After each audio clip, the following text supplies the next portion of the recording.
আমি প্রতিদিনের যে কালেকশনটা সেটা আমি আলাদা করে জানাবো। এছাড়া হচ্ছে আমি 4 দিনেরটা একসাথে জানাবো। আমাদের ত্রাণ কার্যক্রম শুরু হয়েছিল 22 তারিখ থেকে।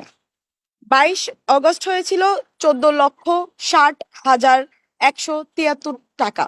14,60,173 টাকা, এটা ছিল প্রথম দিনের। 23 তারিখে হয়েছে 1,08,23,947 টাকা। 24 তারিখে হয়েছে, যেটা তৃতীয় দিনে হয়েছে গতকালকে, 2,32,47,470 টাকা। গতকাল রাতে আমরা 2,25,00,000 জানিয়েছিলাম, তারপরে কিছু গণনা বাকি ছিল গতকালকের টাকা, যেটা আজকে সকালে গণনা করা হয়েছে।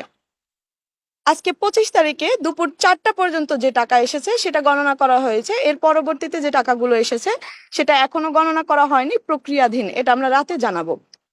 25 তারিখ দুপুর 4টা পর্যন্ত